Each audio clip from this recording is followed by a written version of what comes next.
जोहार साथियों, स्वागत है आपका हमारे चैनल लोकल खबर पर। झारखंड में विधानसभा चुनाव नजदीक हैं और राजनीति की गहमागहमी अपने चरम पर है। जो हमारे राजनीतिक प्रतिद्वंदी लोग हैं, ये लोग इस काम को रोकने का हर प्रयास में लगे हुए हैं। इस प्रदेश में जो सरकार है आदिवासी के नाम पर राजनीति भी करती है, आदिवासी के नाम पर चुनाव भी वो जीते हैं और आदिवासियों ने उनको साथ भी दिया। मुख्य मुकाबला इंडिया गठबंधन और एनडीए के बीच माना जा रहा था, लेकिन अब जयराम महतो के आने से समीकरण बदल सकते हैं। 28 जुलाई को जयराम महतो ने एक महत्वपूर्ण बैठक बुलाई है, जिसमें गठबंधन पर बड़ा फैसला लिया जा सकता है। आज के इस वीडियो में हम जानेंगे क्या है जयराम महतो की रणनीति और क्या वे बीजेपी से गठबंधन करेंगे। झारखंड में विधानसभा चुनाव बेहद करीब है और इनकी गहमागहमी भी शुरू हो गई है। प्रदेश में मुख्य मुकाबला इंडिया गठबंधन और एनडीए के बीच ही माना जा रहा था, लेकिन अब राज्य की राजनीति में जयराम महतो तेजी से उभरे हैं और प्रदेश की 50 से ज्यादा सीटों पर उम्मीदवार उतारने का ऐलान कर चुके हैं। लोकसभा की सीटों पे चुनाव लड़े थे तो 8, 6, 48 शायद और हजारीबाग में 5-5 यानी 46 सीटें तो हमारे अंदर आ ही रही हैं। तो उन 46 सीटों पे तो लड़ना ही है। उसके बाद हम लोग जमशेदपुर में प्रत्याशी नहीं दिए थे, खूंटी पे नहीं दिए थे, गोड्डा में नहीं दिए थे। तो हमें लगता है इन 3 लोकसभा में हम लोग जाएंगे, वहाँ हमारे वोटर्स हैं, वहाँ हमारे कार्यकर्ता हैं। तो हमें लगता है कि 55 के आसपास विधानसभा सीटों पर हम लोग चुनाव लड़ते हुए दिखेंगे। जल्द ही चुनाव आयोग जयराम महतो की पार्टी को राजनीतिक मान्यता दे सकता है। इस बीच जयराम महतो ने 28 जुलाई को अपने पार्टी पदाधिकारियों की एक अहम बैठक बुलाई है, जिसमें आगामी विधानसभा चुनाव की रणनीति पर चर्चा होगी। जयराम ने इस बैठक को अति आवश्यक बताया है। माना जा रहा है कि इस बैठक में विधानसभा चुनाव में किसी पार्टी से गठबंधन पर भी चर्चा हो सकती है। साथ ही उम्मीदवारों के नामों पर भी बातचीत होगी। हम लोग बदलाव चाहते हैं, क्रांतिकारी बदलाव करना चाहते हैं। हम लोग जनता के अनुरूप चाहते हैं उसका विधायक हो, युवाओं के अनुरूप उनका विधायक हो, उनसे विपरीत उनका विधायक ना हो। इसीलिए हम लोगों ने एक नया प्रयास किया है। कितना सफल होंगे नहीं होंगे ये वक्त क्या लगता है कि 55-60% मिल जाएंगे जो आपका क्राइटेरिया है? ज्यादा मिलेंगे, बिल्कुल समर्था ज्यादा मिलेंगे और उम्मीद है कि हमारे प्रत्याशी जो आएंगे वो बेहतर काम करेंगे। जयराम महतो ने पिछले दिनों कहा था कि एक राष्ट्रीय राजनीतिक दल की ओर से उन्हें ऑफर मिला है। हालांकि यह ऑफर किसका है, इस बारे में उन्होंने जानकारी नहीं दी। सांसद बनना होता तो आज जयराम महतो के साथ आप नहीं बैठे होते, आज सांसद जयराम महतो के साथ आप बैठे होते, क्योंकि मुझे भी आइडिया है कि किस सीट को कौन निकाल सकता है। दोनों दलों ने हमें सीधा ऑफर दिया था, एकदम सीधा। दिल्ली से डायरेक्ट टेलीफोन था, एक से हमारा 18 मिनट टॉक हुआ था, एक से 4 मिनट 45 सेकंड टॉक हुआ था कि आप लड़िए हमारी। और ऐसा नहीं कि आप एक सीट से, क्योंकि हमने नेता नहीं रहे भैया, जनता का आशीर्वाद है, हम लोग जन नेता हैं। किसी सीट से चुनाव लड़ने का मादा रखते हैं, 4-5 सीटों से चुनाव लड़ने का मादा रखते हैं। और उन्होंने वही ऑफर दिया था कि आप गिरिडीह से लड़िए, आपका मन हो धनबाद लड़िए, आपका मन हो रांची चले आइए। महतो ने कहा था कि झारखंड से बाहर भी वे राजनीतिक पार्टियों की नजर में हैं।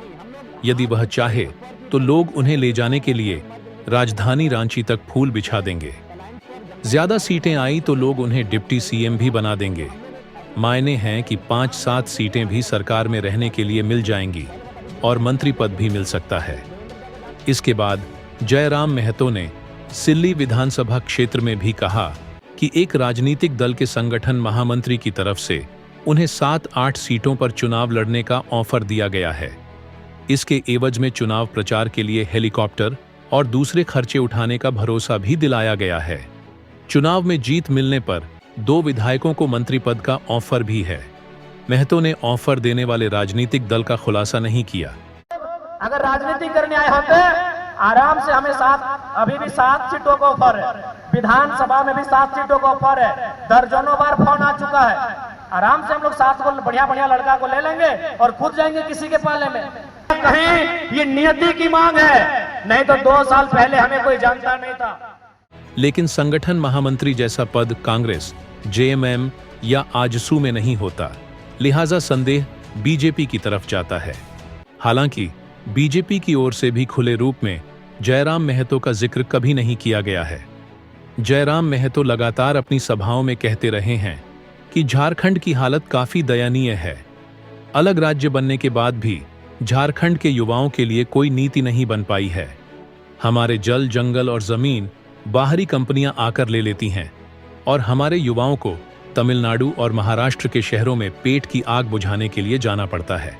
बड़ी उम्मीद होगा उनकी आंखों में, तभी उन्होंने अपनी माँ समान माटी को दिया होगा। लेकिन जब स्थिति बदली उनके सामने आज भी अंधेरा है। बिल्कुल ये खपरेल गांव बस 2 ही 3 किलोमीटर दूर है हम लोग राजधानी से, राजधानी की चकाचौंध से। लेकिन गांव बस एक ही यहाँ सुंदरता है, ये हरे हरे खेत खलिहान, बस यही दिल को तसल्ली दे रहे हैं। बाकी टूटे फूटे मकान आज भी कह रहे हैं कि गाँव गरीब किसान आज भी बहुत बुरे हालात में है। झारखंड के हुक्मरान बहुत बेरहमी से इस राज्य के खनिज संसाधनों को लूट रहे हैं। ऐसा लूट रहे हैं मानो किसी अबला के साथ अपहरण के बाद उसके साथ गलत कुकर्म होता है, उस प्रकार हमारी खनिज संपदा, हमारी माटी को लूट रहे हैं। लेकिन बदले में हमें केवल आंसुओं के सिवा कुछ नहीं। यह गांव उस दशा को बता रहा है। यह गांव जब आसपास के लोग विस्थापित हुए होंगे, उनकी आंखों में एक मंजर होगा, एक ख्वाब होगा कि हम भी आज के बाद बड़ी गाड़ियों में घूमेंगे, हमारे भी बच्चे अच्छे स्कूलों में पढ़ेंगे, कोई इंजीनियरिंग कोई डॉक्टरी की पढ़ाई पढ़ेगा, क्योंकि अब हमारी ज़मीनों के बदले यहाँ कंपनियों का स्थापना होगा, यहाँ मेडिकल खुलेगा, बदले में हमें रोजगार भी मिलेगा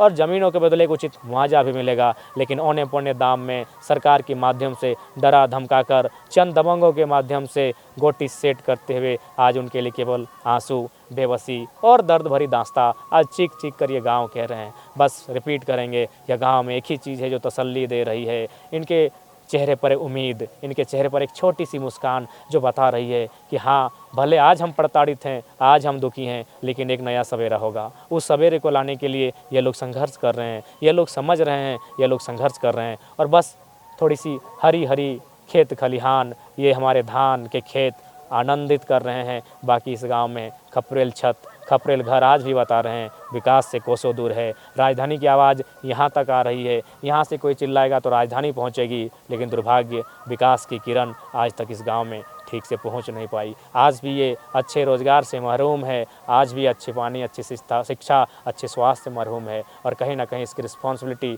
आज 22 सालों में उनको जाती है जिनके हाथों इस राज्य की बागडोर थी। राज्य के राजनेता, कार्यपालिका, विधायिका, जिनका महत्वपूर्ण काम होता है राज्य की सिस्टम को सुधारना, राज्य के अंतिम व्यक्ति तक विकास की किरण लेकर जाना, आज वे लोग कटघरे में है। जयराम लोगों से कह रहे हैं कि आप शासन बदलिए, मैं व्यवस्था बदलूंगा। जाहिर है झारखंड में इस बार विधानसभा चुनाव का मुकाबला बेहद दिलचस्प होने के आसार हैं। अगर आने वाले दिनों में जयराम महतो का चुनावी तालमेल बीजेपी के साथ होता है तो यह कांग्रेस और जेएमएम के लिए बड़ा झटका होगा। तो दोस्तों, यह था आज का वीडियो। अगर आपको यह वीडियो पसंद आया हो तो इसे लाइक करें, शेयर करें और हमारे चैनल को सब्सक्राइब करना न भूलें। इस चुनावी मौसम में हम आपके लिए लाते रहेंगे ताजगी भरी खबरें और विश्लेषण। क्या जयराम महतो बीजेपी से गठबंधन करेंगे? इसका जवाब 28 जुलाई को मिल सकता है। तब तक बने रहिए हमारे साथ और देखते रहिए लोकल खबर।